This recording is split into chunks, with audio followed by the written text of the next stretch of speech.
Okay, I said yesterday it's going to be at Wayville Showgrounds, and just look up Access Adelaide for a map or to make sure you get there in plenty of time, or public transport, or however you're going to get there. If you're taking your car, you might have to park some way away, but clearly just give yourself enough time. It's 30% of course assessment, will be 2 hours, and there'll be 10 minutes additional reading time at the beginning. And that's important at the beginning, that you do read. You're not allowed to write in that space. That you read the paper properly and you actually hopefully make some good decisions.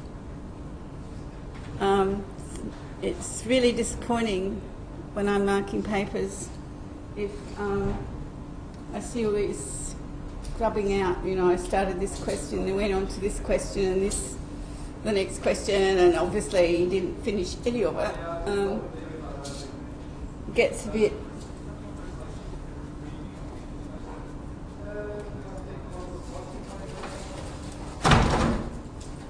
disappointing for me, and obviously frustrating for you. So I always say take longer than your 10 minutes if you still haven't decided, meaning make those decisions. You get note paper so you can, you know, roughly draft down whatever you're looking for. But the important point is that you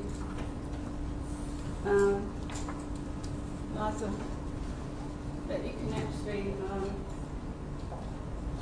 you have enough to say. And if there's 2 bits to the question, think about it. You're only going to get half the mark anyway if you don't know the rest of the question and don't know what's required of it. So make sure you're answering something you're really comfortable with, and that you have enough information or you understand the question. There's 2 sections, equal value, 40 marks each. The whole paper adds up to 80 marks. I can convert to 100%. I can actually convert back to 30%, that's fine. So don't worry about the marks adding up ultimately. And I think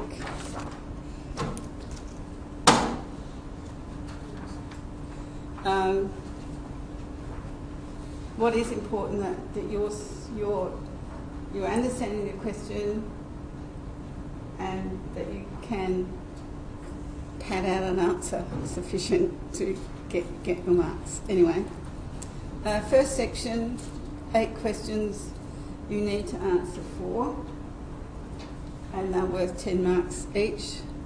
And guess what? No brownie points for answering all 8 and hoping I might decide which are the best 4. And I know at this level you won't do that, but some of my first years do that, and hope I'll sort it out. And all I'll do is mark the first questions there. And I say over and over again, somebody in this class will do that. Not this class, but my first years, and they do, someone does it. They say then later, I couldn't finish that paper. I'm not surprised because you went ahead and tried to do all the short answers. So there's a choice, 4 out of 8. On the section 2, you've got 2 of 4 questions, and now the longer, more essay, more rounded answers to those questions. Okay, so on the short answers, you can actually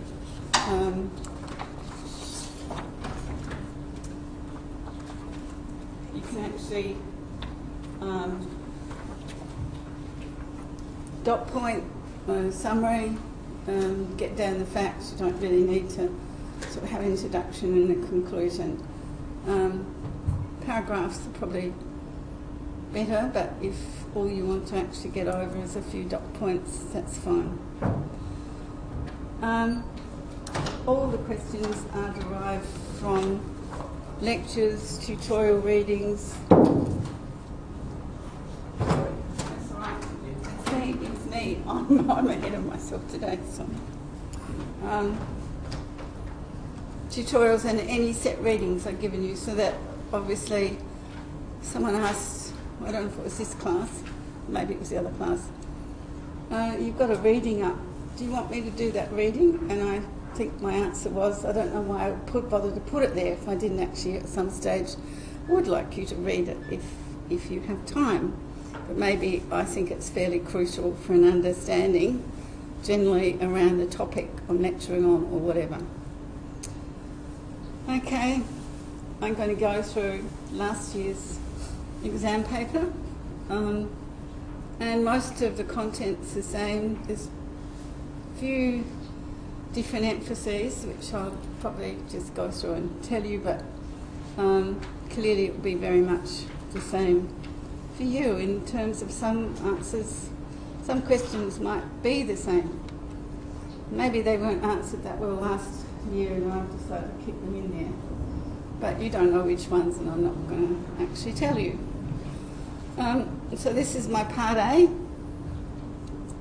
Straight 10 marks each question. And you're answering 4 of the 8 questions. And again, this is when your 10-minute reading time at the beginning. Even if you take a bit longer, it's important that you've actually selected wisely. And surprise, surprise, that first question in last year's paper was environmental refugee. And is environmental refugee an appropriate terminology for those forced to move due to environmental factors, which was what we sort of basically did yesterday. And I have in 2 lectures sort of really gone over what the conventional UN definition is as opposed to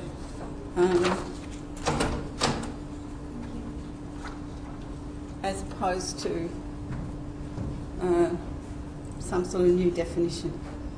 Okay, so what I'm asking there is for you to justify your answer. So if you say, yes, it is, well, I want you to justify why you think that would be suitable, but go through in terms of what are the implications. And no, then I want you to justify why you think it is an appropriate term. So if you can justify your answer, I don't mind if you're going positive or negative there. But I am looking for your opinion, and your opinion backed up with some knowledge. So a yes and no response obviously is not going to get you very many marks. Clearly you need to go on and justify that, or give some circumstances where you think that might be appropriate or inappropriate. So any problems with what's required there? And as I said, all of these have come from tutorials, papers or discussions that we have discussed. So, you can place your argument wherever you like that you may have followed the discussion or the readings. Would an answer with 4 points or 5 points be appropriate? Yeah. Okay. Again, you can do more notes, dot points in these answers, but if you're justifying something, you might just have to express an opinion a bit. So it's not really marked on how well, like if it's just a point and that's all, is that okay? Or do you want to... A point. It'll be... Or like 5 points. Yeah, that's fine. Points. That's fine, but in that I hope I could work out whether you think it's appropriate or not. Okay. So therefore you're going to have to actually put some opinion on it. Yeah. Because I could read 5 points and go, well, where does she sit? Yeah. So I need that. It's a question. It's a question that is requiring a response of what you think, and then justifying how and why you think that. What role do demographic factors play in the international migration of labour in the Asian Pacific region? What is one of the main demographic factors do you think I might be looking for?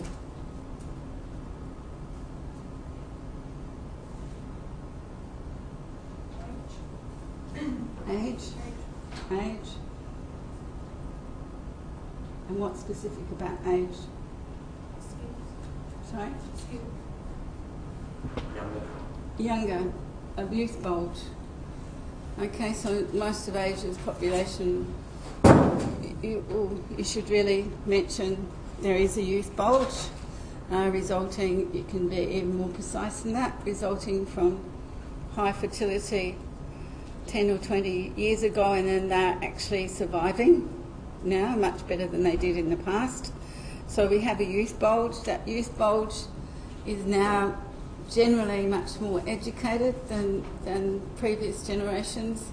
We have a youth bulge there, and in most developing countries, high-income countries, they've got ageing populations, so they're actually seeking out younger workers to actually boost those workforces. So remember 3 Ds as drivers of migration: democracy, demographic factors, and development. So those 3 factors are there. The development issue is really looking at this difference between high and low, or economies developing and less so, or semi-developed, or newly industrialised, or high income, whatever.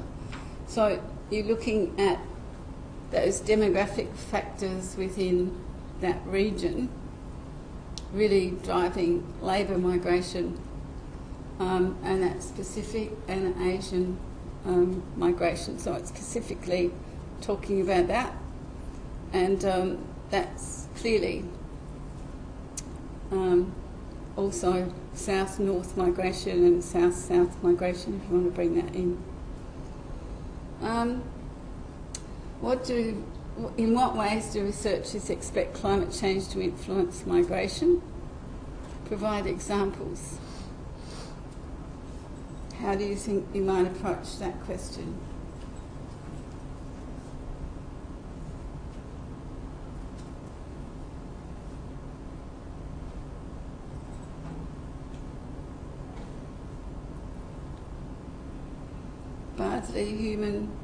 Bardsley Hugo article you've read. Sometimes it's very specific to things I've asked you to read, or if you actually have done that paper, you'll be more familiar maybe with these topics. So you've got choice of 4, and one of them, 4 of 8. So one of them is likely to be your paper that you actually wrote, either as a short paper or an essay. So, you should have an inside running on some of that.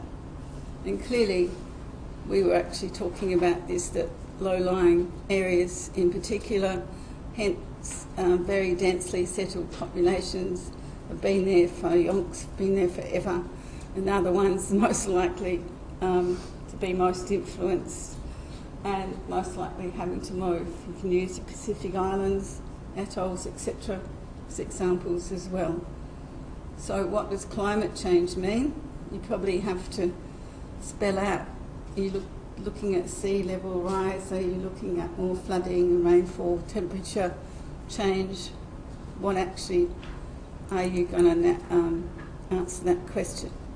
Okay, so climate change is generic, but you might have to be quite specific in what sorts of events or processes might provoke migration. And clearly, if you've done the reading, you can provide examples as well. Bangladesh or Pacific Islands or wherever.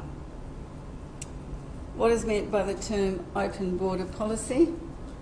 Do you feel that such a policy would be a threat to security in Australia? Give reasons for your answer. Okay, what is meant by open border policy? It's in Tuesday's lecture this week. And the reading actually goes with that question. Yeah. Yeah, that you can move between countries freely. So, you can say that the European Union has an open border policy. I guess we can move freely between countries. If you belong to that yeah. if you belong to the union. Yeah. And we can go without the passport or whatever. Some countries that There were two contradictory views in terms of open border policy. Neoclassical view thinks it's going to be useful to balance incomes and wages in areas. Neoclassical theory, basically, and other sort of leftist policies are sort of saying that clearly it's fairer, human rights will be acknowledged more if that's the case.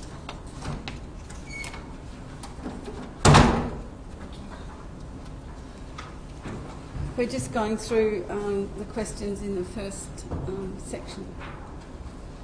And then again, in answer to your first question, I want some opinion or the way you feel about a policy.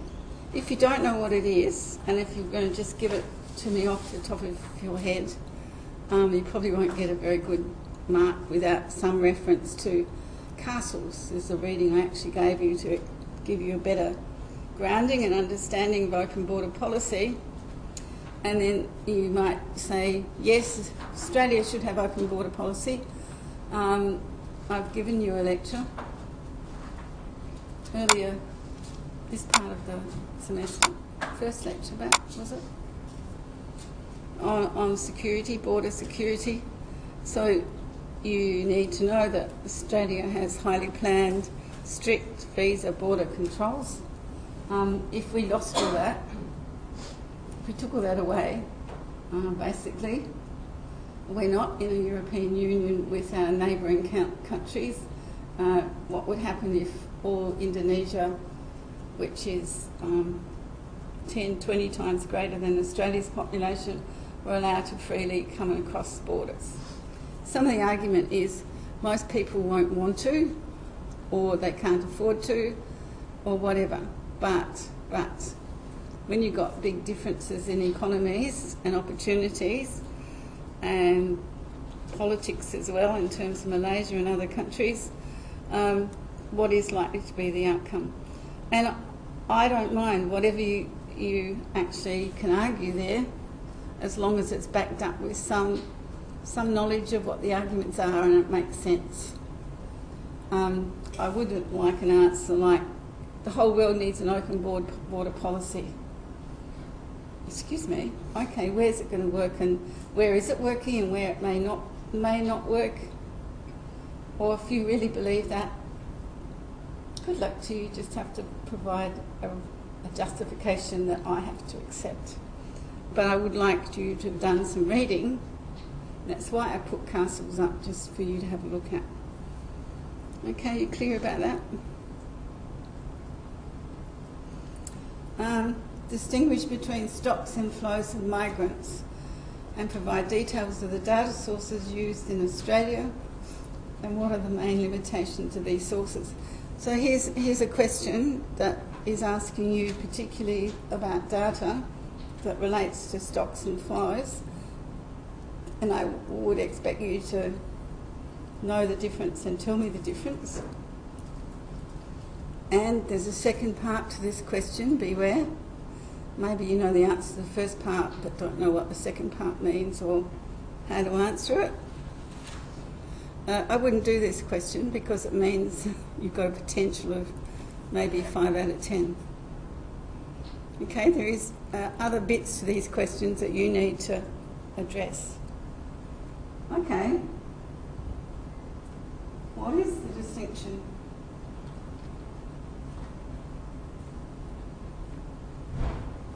Catherine always knows this. One of them uses a census data. Sorry?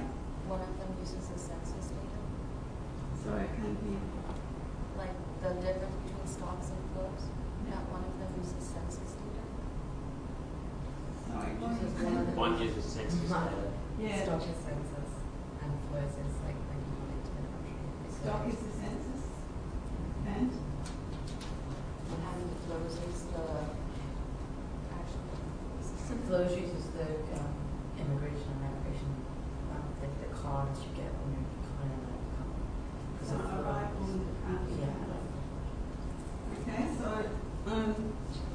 stock is how we know who's in the country, how many overseas born, where they've come from, etc., at a point in time taken at the census. So living in Australia, and they've actually answered the census on census night, and that's where we get that information from.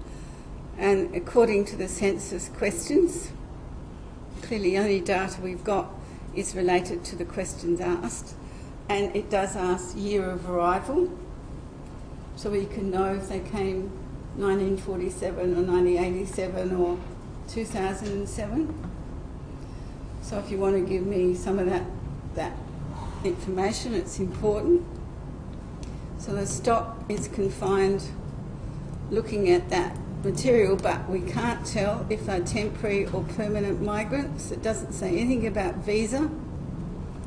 We don't know if they're on a student visa at the time or a temporary work visa, or they're a permanent migrant and have been for years and years. We do know something. We ask about citizenship. So they could have become Australian citizens. We don't know when that happened or what they were previously either from the census. So all those questions the census asks gives us a point in time with things like birthplace, year of arrival, ethnicity, and religion is another thing that we often determine different religious groups as well. Okay, so the census is important for us to establish just how many overseas born as a proportion of total population. Flow data gives us arrival departure dates in a given year. And again, who collects that data? Department of Immigration and Border Protection. Yeah. So you'd have to put the IPP BP actually holds the data sets and publishes the data sets, etc. So we have good information about that source, and it's also linked to if you're coming to Australia, remember short-term or long-term, or you're permanent settler, and the same with we're leaving. Are we leaving on a permanent basis or intending to go for business or holiday? So you've got that information on those cards. Census doesn't carry that information. The the flow data actually does. We can also tell where you've come from and where you're going to, and where you're intending to live in Australia. So that is available on those cards. What's the limitation?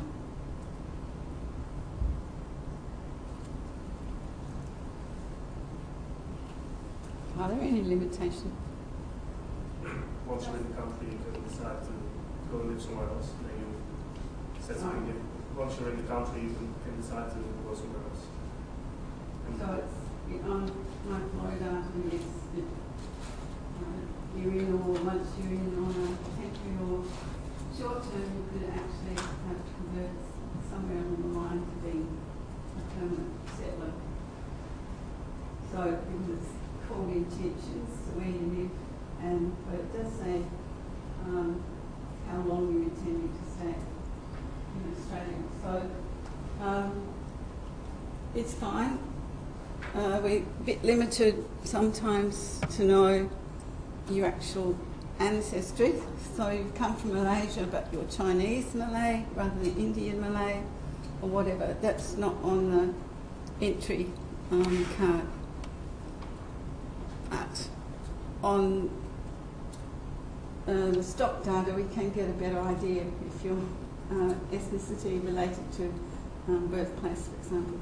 Sorry. And this is a bit of a transnational family, so like if you feel like you're two countries, maybe you're born in one country but you grew up in another, and you will answer, because you have to answer your birth so Doesn't we would really like to know more information now about transnationalism, and we can't actually get that. And that's where your stock data, it would be nice if we knew what visa you've come on, whether you're permanent or temporary, and those sorts of questions. And it would be very nice to have a bit more about families. Well, the other thing stock data does have is birthplace of parents, but it's just overseas born or Australian, one or second. So we don't know the actual where you're born. The other problem is census does tell you movement over a 5-year period, but again, it's difficult to relate that to where those migrants might have intentionally come first and then settled. So that the movement flows, we can sort of tell a bit if we order special tables, but it's not in just published tables. Okay, generally the data is useful, and what's just another limitation that we were talking about with diasporas.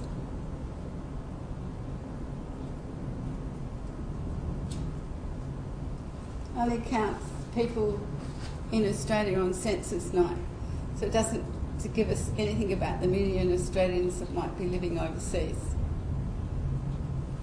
Okay, so that also cuts down our knowledge of people who have left, what they're doing and where they actually are.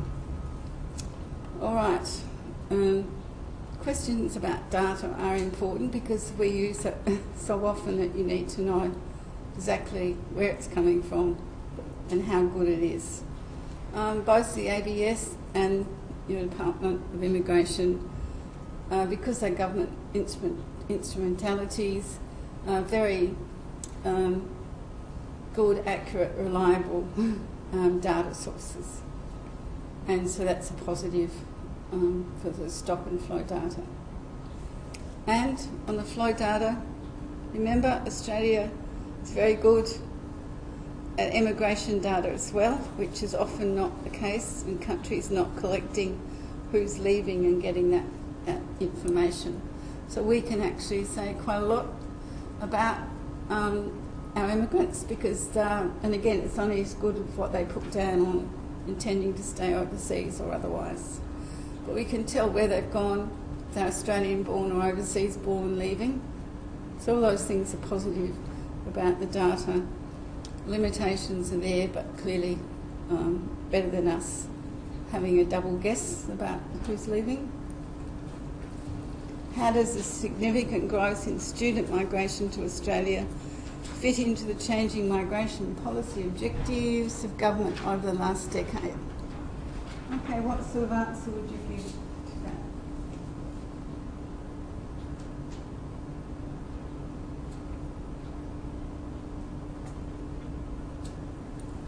They want skilled labor, and if they open up for more student migration, there is a chance that those skilled students would stay in Australia as skilled labor.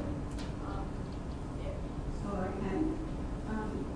Increasing emphasis on skilled labour, so encouraging visas and things for student migration. Because remember on the independent assessment, points assessment test, you get extra points for having an Australian qualification. So again, it's reinforcing for people trying to actually come for skilled labour. And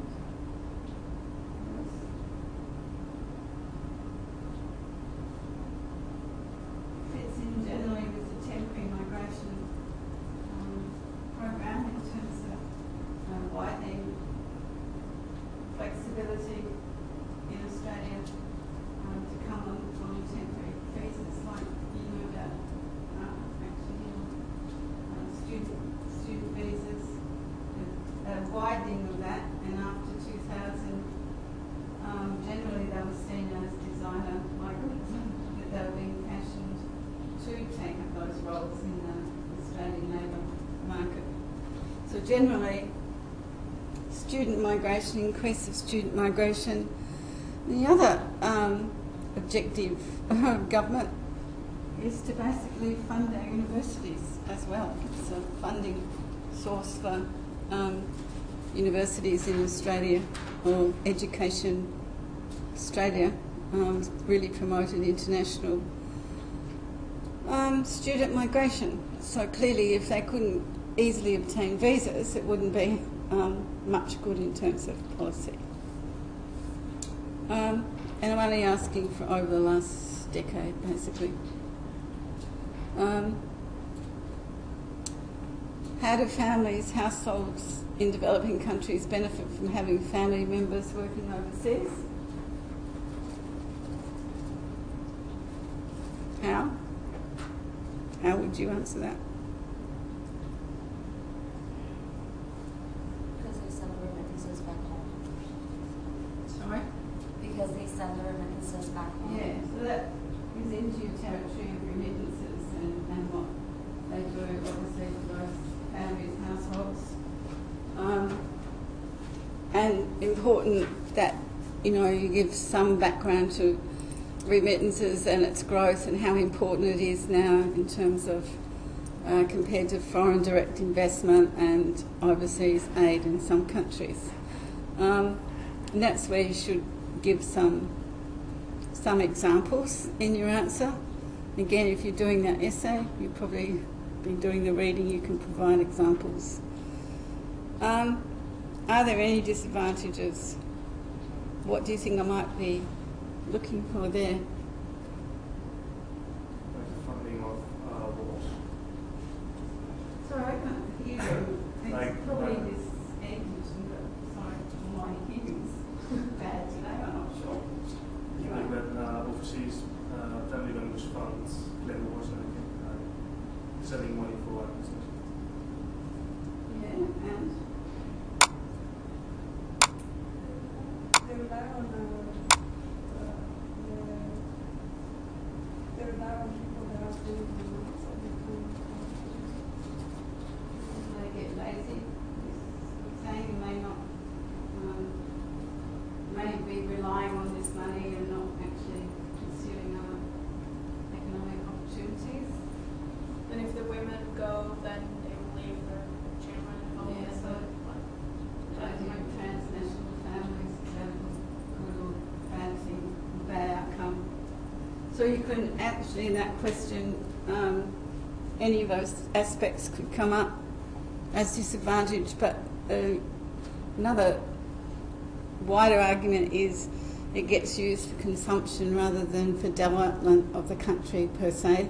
And there's arguments that if they are spending education, health, generally is improving that country, but that's where some countries argue that it's not being invested more widely in country development.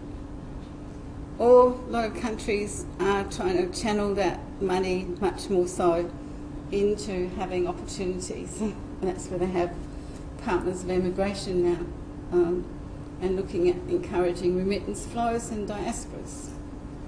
You can give any of those answers within that answer. But remember, it is specifically on households and families. And maybe one disadvantage is those families that have a migrant and those that don't, maybe also greater inequity within certain communities. What are the linkages between population mobility and health? And again, I want to provide examples that indicate why it's necessary to be country specific. Again, there's a sting on the tail of that question. I'm actually looking a general response, obviously. What are the linkages? The linkages in particular relate to the behaviour and lifestyle of migrants, and particularly it's more aligned with non-permanent temporary migration, particularly the movement of young single males, etc., to male cities. And then we use the example of HIV, which is a good example of then spreading disease to unsuspecting mothers and villagers and children as well. So you can use those arguments and you can say, well, it's not migration per se, but it's the types of movement and the lifestyles and behaviour, the isolation, disadvantage of some migrants that seek the services of things like commercial sex workers and whatever. Time spent away from home can be contracts up to 2 years. They've broken like a parental or family bonds, so all those things can be looked at. Country specific, we should be talking different countries at different stages, particularly of HIV and its relationship to mobility. It also links to the mode of transmission, whether it's drug users or men having sex with men, or whether it's heterosexual relationships. And so Africa is very different, where you find over 2/3 of HIV cases are women and children. In other countries, like Australia, it's 90% men and 10% women. So that's where you need to be country specific when you're trying to talk about these linkages between mobility and health. It's particularly the Asian, Southeast Asian and the African regions that will be very different in the modes of transmission. Okay, so you just need to bring out some of those factors to be able to cover sort of the topic. And if you tell me, clearly it's not, you can't just stop mobility to improve health.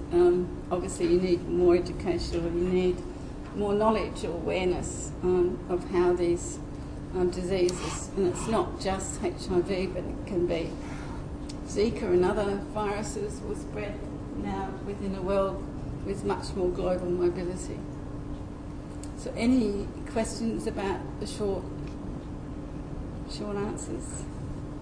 Could we, on the last one, could we take like the Zika virus, or do we have to take the HIV?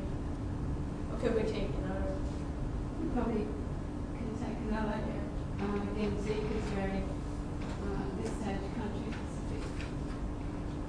But you really have to say again, that's where travellers these days have to be aware, and countries are aware, and they will screen you quite. Trouble with HIV and Zika to some extent, it's not like a flu virus that's,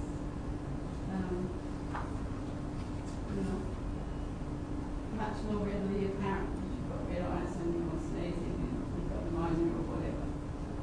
So, yeah, most country security now is very much aware of the spread of disease. Look at Ebola, for example. Again, shutdown of services out of a lot of Africa. And if you've been to Africa recently, you got red warnings and you were tested if you looked at all likely of contracting the disease. So on a world scale, mobility has become much more, let's say, a security issue if health plagues or epidemics are probably going around. In the second part is our essay questions. So I do expect a nice argument, a rounded argument, start with the introduction and the body of what you're saying and finish. No marks for just waffling, like giving me a nice story to fill up the word count. I don't really want to read them. And again, I would say, depends on your writing and if you're going to double space or whatever you do, but clearly 1 or 2 pages would be sufficient. Maybe 3 pages gives a good answer.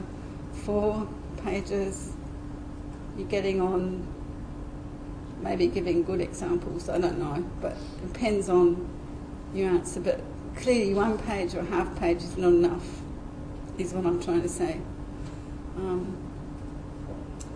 What can be done to more fully understand diasporas so that their potential for development in the home country can be realised? Provide examples. What do you think I'm looking for there?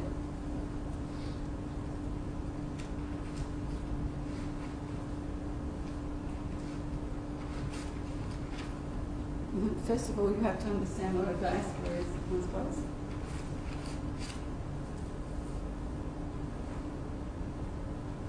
How can we better understand them? Is really what it's asking.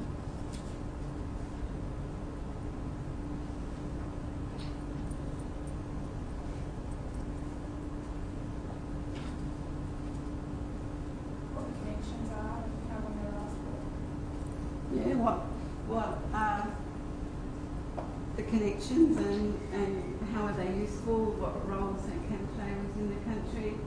And clearly country examples are important again, because there might be a political role, like in Sri Lanka, supporting the Tamils, or can be quite specific, and that could be a negative sort of role too in terms of government. But clearly we need to understand better the linkages. Diaspora, remember the definition. It's a modern, contemporary sort of definition, as distinct from the traditional one. So as I said, you really have to say what you think diaspora is first before we really understand them.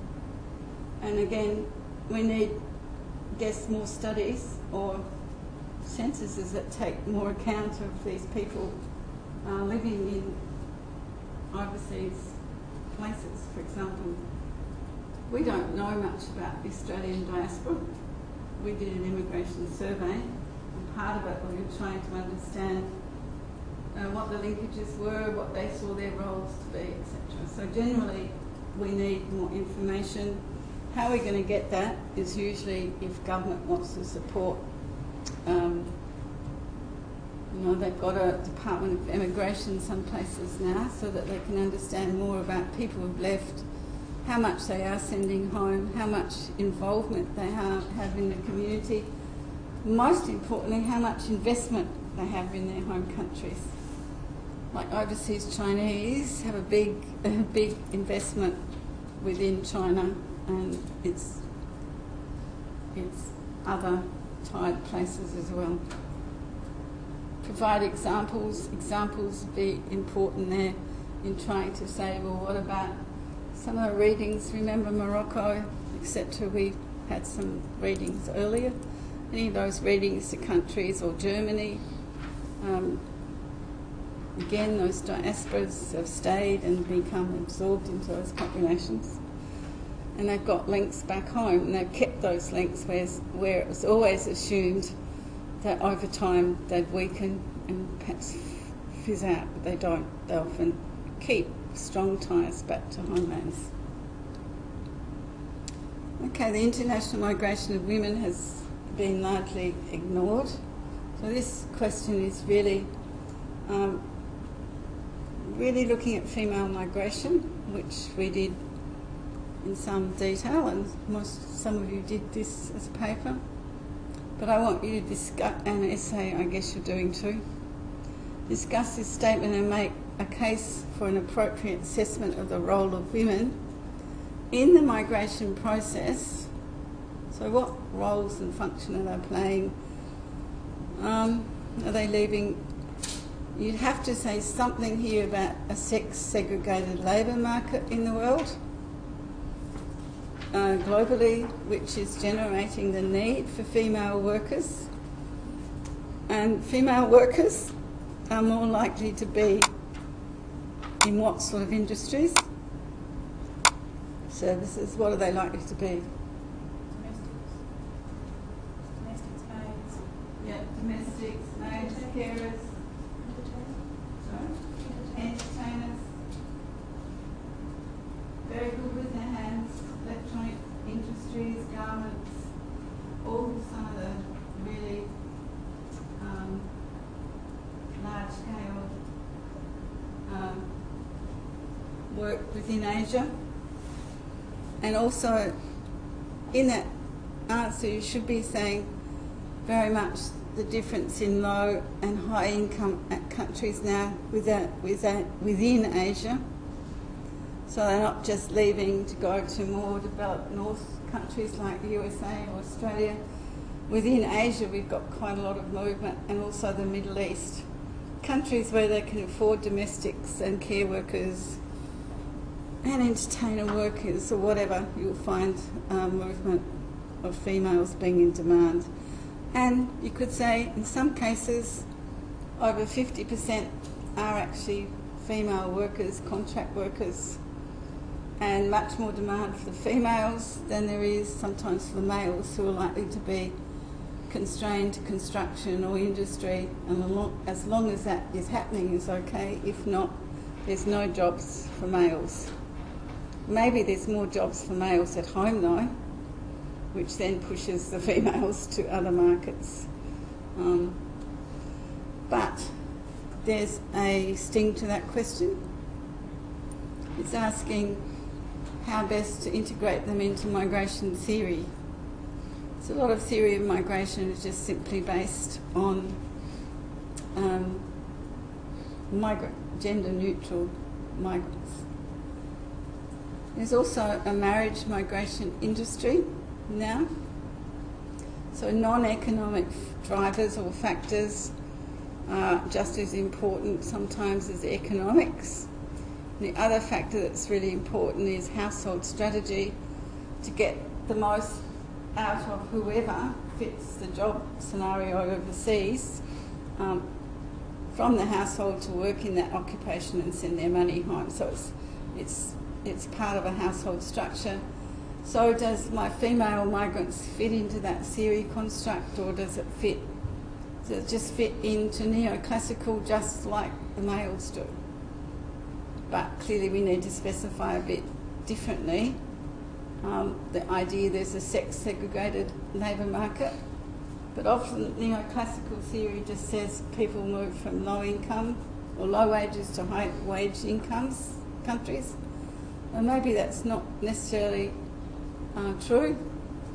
Maybe they're going to low wage employment, like carers and domestics, cleaners, but that's better than no jobs available at home. And some of that literature, if you've been reading that, clearly women getting their independence and power structure within the family. So it does. In other words, does the theory really cover them for those roles and those types of migrants? Trafficking for sex entertainment workers is a component that can't be ignored. How does that fit into any theories? Okay, question mark over that you have to actually try to assume or say we need a new theory or whatever. Okay, why is it important to distinguish between skilled temporary and permanent migrants in Australia? This is about Australia. Outline the changes in migration policy since 1995 and show how they fit with global change. So what am I looking for here? I've given you the date. I've actually spoiled you because I've kept saying to you 1995 was a watershed in Australia. And it does. That's when we had legislation, regulations for much more wider temporary migration visas than we had before, and business visas as well. How do they fit with global change? Any ideas? People not only migrate once, but maybe twice or 3 times, or they move for like shorter time, or more like the circulation migration. So if you have the temporary visas, you can attract those workers to come and work in Australia for 2 years. Right. So if we wanted to be competitive in a global labour market,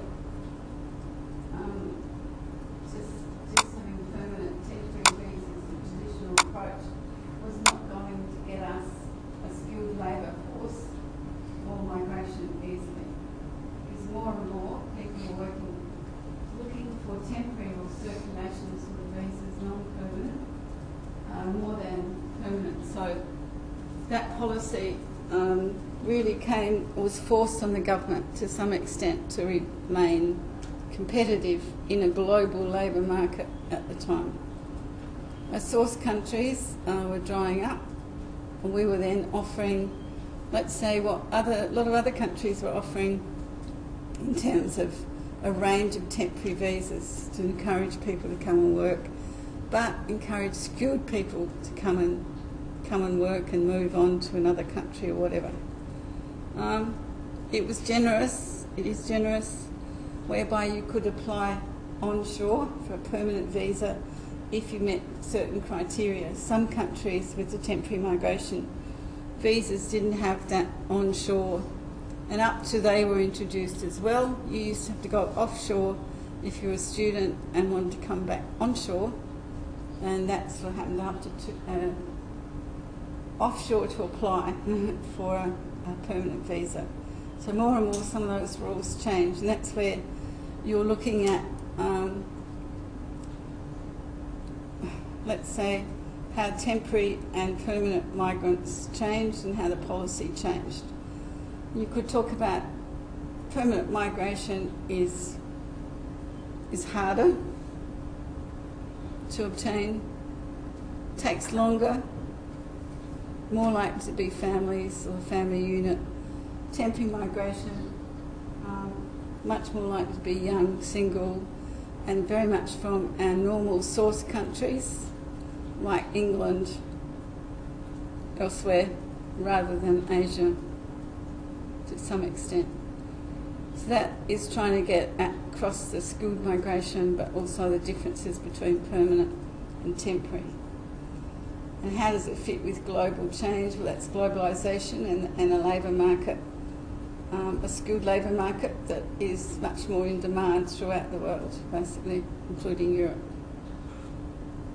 Is it realistic to focus on remittances as a strategy in fostering economic development in some countries, provide country-specific examples?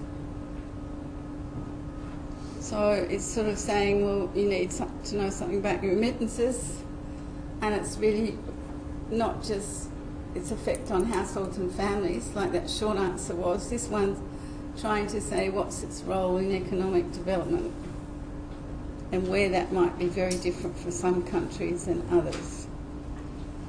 In most of those cases, you'll see that some of you will have done, and it was similar, I guess. For your major essay, you would have done one of those topics probably. I try to sort of even it out that you've probably read for a major topic similar to what that question is. So there was usually one that might be very familiar and you sort of really happy with, and the other one might be more general across the course, trying to drag things together. And you probably can see where your essay fits in there and where it doesn't, maybe. Or have you done something that's quite out of... So the range of questions obviously be the same. There might even be one there that's the same anyway. But okay, any questions?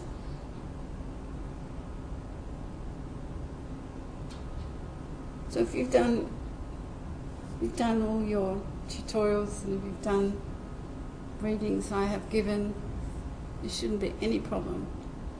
Just be aware to read the question properly and to be aware of any little bits tagged on that I'm looking for a particular answer for. And that's where you could get your best mark if you manage to. You still get a reasonable mark, but if you sort of don't get to the intent of the question or what I'm really expecting overall.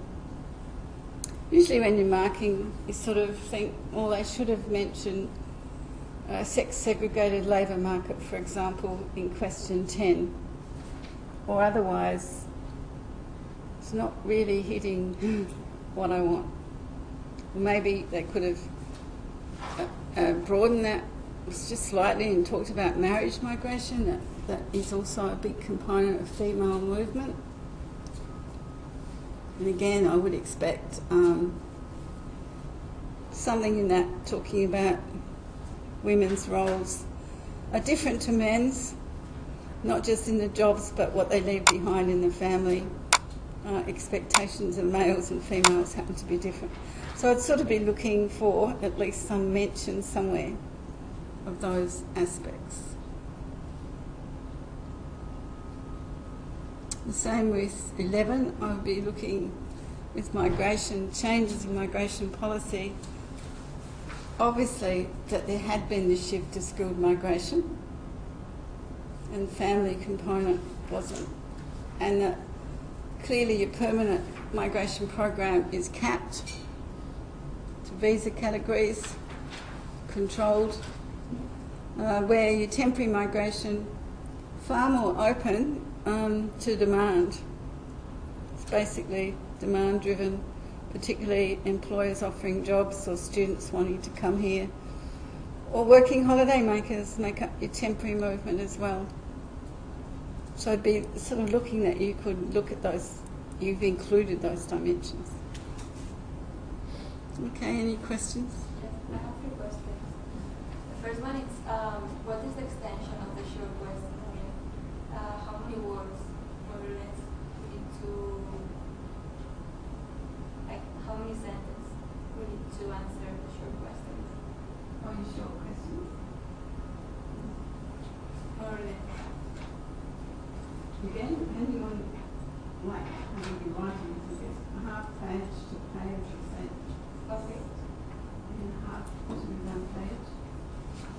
Depending on the question bit and depending on your writing. Some questions would lend themselves putting down 5 points and saying where you sat. Other ones might elaborate a bit. But 2 to 3 pages, far too much. And you won't finish the paper. Remember they're worth 10 marks. Strategy, what's the best strategy? Everybody's different. Get something down for it. Sorry? Get something down for it. Yeah. Good. That's a good strategy. Some people feel more comfortable starting with essays. I'm not advocating this, I'm just saying some people say I'll do my essays first because they're worth 20 marks. I want to do well on those and then I'll just pick up my 10 marks. Some people will write 20 marks or a 10-mark question and then you get to an essay and write half a page or page and I don't know. So look at the mark value.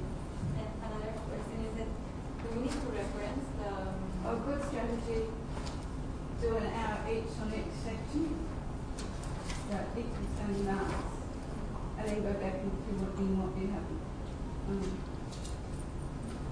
Do we need to give reference of, like, in the essay?